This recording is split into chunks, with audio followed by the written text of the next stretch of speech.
Saudações amantes da psicologia. Meu nome é Vitor Jacob e esse é o PsiuPsi, tudo sobre psicologia e saúde mental. Hoje estamos aqui de volta mais uma vez com o quadro Leitura Psi e que trago algumas recomendações de leitura, tanto acerca da saúde mental e acerca do que eu acho relevante para o estudante de psicologia. Antes de iniciar propriamente dito o vídeo, sempre peço para você deixar uma curtida, comentar o que você acha, se você tem ideias para temas novos de vídeo e se inscrever no canal. Isso é bem importante para a gente, ativa o sininho para notificações, mas sem me alongar muito mais nesse início, vamos iniciar o vídeo.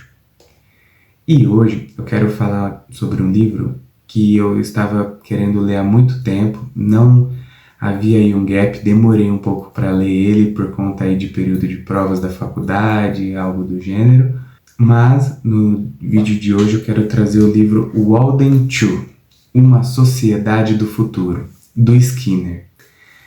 E esse livro aqui já começa cheio aí de reflexões, de pensamentos, mas eu quero falar inicialmente sobre o livro que inspirou que esse livro fosse escrito, que é o livro Walden, do Henry David Thoreau. Provavelmente falei o nome dele de alguma maneira equivocada, francês não é muito a minha praia, mas ele foi um escritor estadunidense, que na obra Walden, A Vida nos Bosques, essa obra é muito famosa aí, ele também tem outra obra muito famosa que chama Desobediência Civil, e nessa obra, Walden, ele traz um pouquinho, uma autobiografia quando ele foi viver a vida numa cabana que ele mesmo construiu ali na floresta. É um livro que eu ainda não li, mas eu quero muito ler e que inspirou, porque já dando aí um spoiler, foi inspirado essa sociedade do futuro nesse primeiro Walden, então esse é o Walden 2, que apesar do Henry David ter feito sozinho, esse livro já expandiu para uma questão da sociedade, uma pequena sociedade. E o porquê que eu achei relevante também já citar o Thoreau antes de iniciar o vídeo propriamente sobre o Walden 2, foi porque eu estava vendo um filme chamado Feios, que tem também os livros, e que eles comentam um pouco da obra aí do Walden, do Thoreau, e eu falei, não é possível estar aí num contexto geral para mim nesse momento, então achei relevante também trazer a menção a ele. Um ponto que eu gostaria de trazer, que eu trouxe aqui na última resenha Psi, é que não julguem o livro pela capa, ainda mais se tratando de Skinner, porque eu confesso que eu não acho nem um pouco estético essa capa, mas como eu trouxe um pouquinho sobre o Walden de Thoreau, é uma representação da Walden 2 aí da Lagoa, uma representação mais assim voltando para o início aí. Então, tanto esse quanto sobre o behaviorismo do Skinner, eu olho e falo, gente, pela capa não me daria muita vontade de ler, confesso. Mas eu acho que é um livro muito bacana aí, a gente não pode aí julgar pela capa literalmente e vale a leitura. Esse livro vem com uma parte escrita como a nova introdução do autor, revisitando o Walden 2. E esse livro eu peguei emprestado na biblioteca da faculdade, então é muito bom porque tem vários exemplares de livros, então explorem as bibliotecas públicas, explorem as bibliotecas das faculdades, que pode ajudar muito aí, porque se a gente fosse comprar todo o livro que a gente tem vontade, acho que a vida de estudante ia ser um pouquinho mais difícil.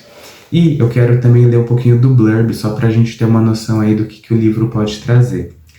No blurb está escrito mais ou menos assim: a opção é clara. Ou não fazemos nada e admitimos que um futuro miserável e provavelmente catastrófico nos surpreenda, ou empregamos o nosso conhecimento sobre o comportamento humano para criar um ambiente social onde levaremos vidas produtivas e criativas, sem com isso comprometer as possibilidades daqueles que nos seguirão, para que eles possam fazer o mesmo. Algo como Walden 2 não seria um mau começo. Então, só pelo blurb você já tem um choque aí de realidade.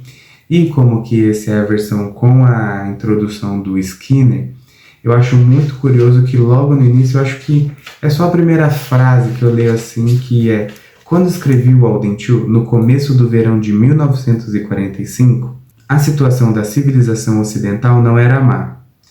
E só por isso eu já gosto de trazer, porque apesar de a psicologia ser atual, esse foi um livro escrito em 1945, num pós-guerra, E mesmo assim, algumas situações que a gente vê no livro, obviamente, que fala de uma sociedade do futuro, então é algo ali que não aconteceu, mas como que isso muitas vezes parece muito atual. E quando eu pego isso na mente, eu fico pensando, será que esses pensadores, não só Skinner, mas muitos outros que escreveram tempos atrás, que parece tão atual, estavam tão à frente do seu tempo ou não mudou muito de lá para cá? Então achei isso bem curioso, esse ponto que eu fiquei pensando sobre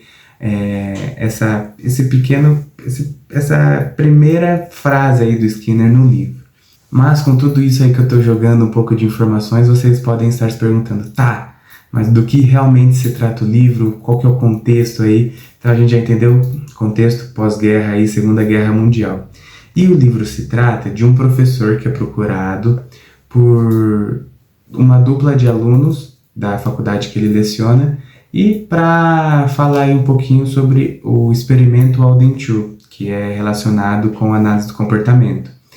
E eles entram em contato ali e eles conseguem uma visita a essa sociedade. Então, esse professor, um colega, os dois estudantes e suas respectivas namoradas, eles vão conhecer essa sociedade. E essa sociedade era baseada ali no reforço positivo. Então era tudo muito bem pensado, muito bem arquitetado, estruturado para reforço positivo da população. Então, um exemplo, não há dinheiro. As pessoas fazem as coisas e trocam por créditos. E a carga horária de trabalho é muito mais baixa. Então, isso já mostra um parâmetro aí. Se não há dinheiro, o que as pessoas vão fazer de trabalho? Os trabalhos eram de acordo com o esforço, seja mental ou físico. Então, era muito bacana também ver essa troca. A questão de trabalho doméstico não existia, porque a sociedade era ali feita para não ter as coisas que poderiam ser chatas ali também. Então, por exemplo, haviam grandes restaurantes, então as pessoas não iam perder tempo cozinhando em casa e as pessoas iam trabalhar nesses locais. Skinner traz muito também a questão de arte, então dos artistas, o que move ali os artistas, se não for a questão financeira, seria mais fácil, obviamente, fazer arte, porque muitos artistas aí precisam comer e hoje em dia a gente sabe como que é difícil ser artista, principalmente aí no Brasil, porque é o país que eu conheço, que eu posso falar alguma coisa. Então a gente vê também essa questão da arte e como que a arte ali é reforçada pelo povo, concertos de música, pinturas de quadro. Então é muito bacana toda essa estrutura que foi criada aí nessa sociedade para ser autossuficiente também. Toda a questão política ali também, que eles não estão isentos de questões políticas, mas que é tudo muito bem arquitetado e para as pessoas não se preocuparem tanto com isso também. Então é um pouquinho de como funcionava essa sociedade. Óbvio que eu estou dando aí por cima um panorama geral, que é para só instigar um pouquinho aí na leitura do livro, mas vocês conseguem entender um pouco mais e também não quero dar tanto spoiler aí para quem pretende ler o livro. Eu acho muito interessante o porquê esse livro.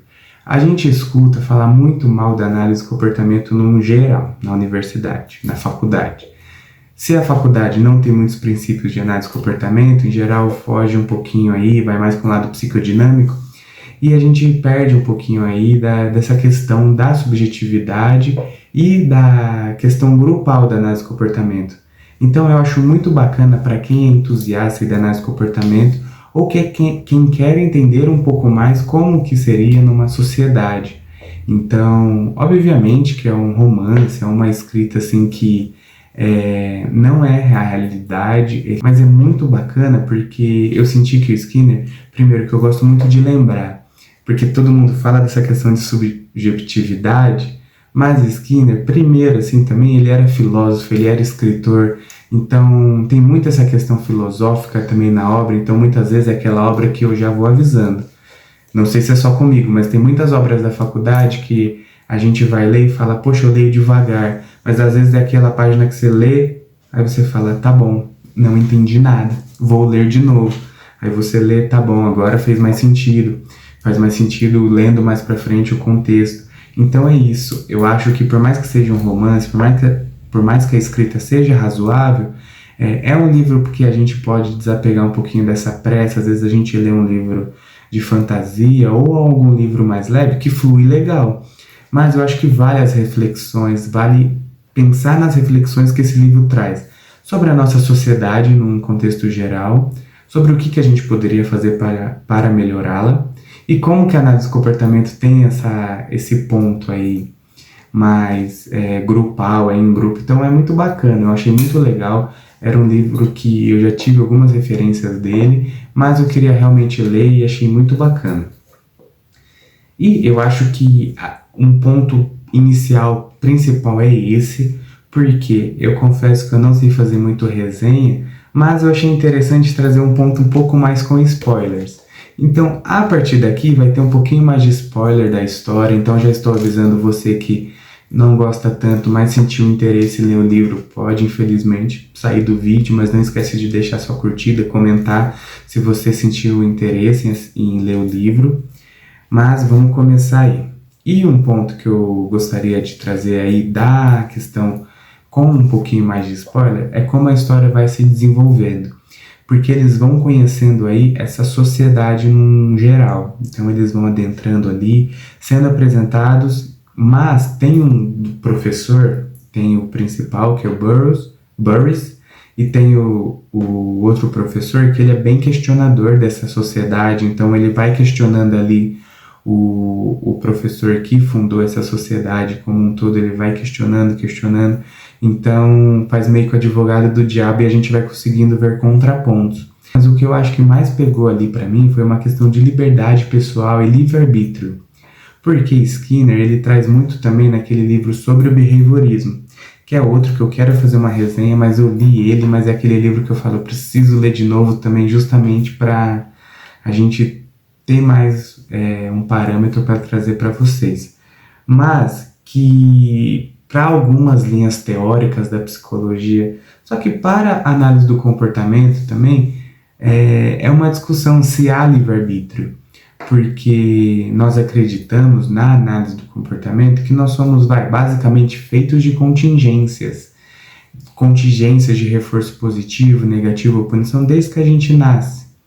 Então a gente nasce, nós temos características que nascem com a gente, fisiológicas, se você tiver às vezes algum transtorno, alguma coisa, análise do comportamento não descarta isso, mas nós temos as características neurológicas, as hereditariedades, mas nós somos feitos de reforçamento. Então, desde criança, se a gente vive, a gente faz uma coisa é reforçada, a gente tende a repeti-la.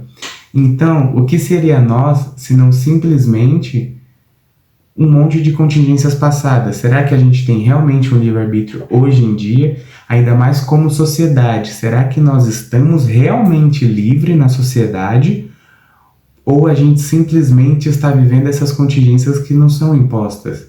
Seja numa questão de consumo, o que a gente consome, por exemplo. Então, é muito importante a gente pensar nesse lado, porque o nosso consumo é extremamente importante. A própria questão de redes sociais, do algoritmo. Será que nós realmente consumimos, nós somos livres para escolher o conteúdo, ou a gente consome o que é imposto pelo algoritmo?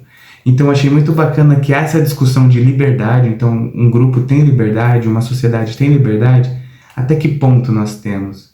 Então, eu achei muito bacana trazer isso. Eu gostaria também de trazer um vídeo só sobre livre-arbítrio, falando um pouquinho mais nessa visão analítico-comportamental, porque eu achei muito bacana, porque é o primeiro ponto. Até onde nós somos só um conglomerado de contingências anteriores, e que digo mais, não só a análise do comportamento tem isso, porque, parafraseando aí uma frase que muitos psicanalistas adoram usar, que nós não somos senhores de nós mesmos. Mas é claro que a psicanálise usa uma outra linha ali inconsciente, que é diferente, mas que no fundo talvez diga, será que temos livre-arbítrio ou somos feitos de questões inconscientes passadas aí que nos atormentam nos dias de hoje? Então eu achei muito importante esse ponto. E outro ponto também é que no final vai se revelando ali um certo sentimento de se tornar um deus por parte do idealizador de Walden True. Eles estão até expandindo, você vai descobrindo ali para o Walden 4, o Walden 3, você vai entendendo, ele vai expandindo, mas a gente vai entendendo como ele vai aos pouquinhos se mostrando assim muito feliz com a sua criação e se sentindo até um pouco Deus assim por conseguir criar essa sociedade, que foi muito bom, mas eu gostaria de trazer no sentido de uma responsabilidade profissional, porque muitas vezes a gente pode cair nessa armadilha de achar que nós, e não só na análise do comportamento, mas em qualquer linha teórica, nós temos o saber. E na verdade a gente sabe que é uma troca ali, 50% de cada um, do paciente, do profissional, até mais às vezes do cliente, porque ele sabe de si. A gente vai trabalhar com o que ele traz, com o que ele tira dos eventos privados dele e nos expressa na terapia, mas a nossa responsabilidade, porque também nós provavelmente somos colocados não como Deus, talvez, pelos pacientes, clientes, mas como alguém de saber que é muito responsável. Porque psicólogo é colocado ali, pelo menos o que eu já ouvi falar, como uma pessoa que sabe muito, uma pessoa que está me analisando, e a gente até brinca, a gente analisa no contexto de trabalho, a gente não vai analisar a pessoa numa conversa de bar, numa conversa num jogo. Provavelmente a gente até possa ter alguma inferência porque a psicologia está dentro da gente. A gente vive a psicologia, então provavelmente pode surgir ou não alguma reflexão, mas a gente não está ali trabalhando, num contexto de hobby. Mas onde a gente é colocado? Então a gente ouve muito, psicólogo não pode fazer isso, não pode fazer aquilo porque é psicólogo. E não é verdade. Mas como a sociedade coloca ali o psicólogo num papel ali, mas psicólogo pode ter problemas de saúde mental? Sim, psicólogo pode ter questões, psicólogo precisa fazer terapia, ainda mais porque ele lida com sofrimento alheio. Então eu queria falar um pouquinho dessa questão, que como que nós somos colocados por nossos clientes, e também como a gente pode lidar com isso, para a gente sempre ter em mente essa responsabilidade que nós temos com a saúde mental alheia. Então, isso foi um pouquinho do que eu queria trazer aí do Walden Chu. Não vou falar mais, assim, para não dar spoilers, mais do que eu já dei. Mas eu achei que foi isso, achei que foi um livro muito bacana, mas é aquele livro que, assim, você vai ler e provavelmente vai dar muitas reflexões, muitas questões que você vai falar, poxa, será? E se fosse assim? Porque questões de sociedade é muito difícil a gente imaginar novos tipos. Então, eu acho que fica aí a curiosidade para vocês. Eu gostaria de sempre pedir para você comentar se você já leu, se você de repente gostaria de ler agora com o vídeo, tá bom? Agradeço a todo mundo que tem acompanhado o canal. Não esqueçam de me seguir nas redes sociais, na verdade só no Instagram, @meiopsi.vitorjacob, que eu vou começar a movimentar lá para ter mais conteúdo legal para vocês. Tá? Forte abraço e até o próximo vídeo.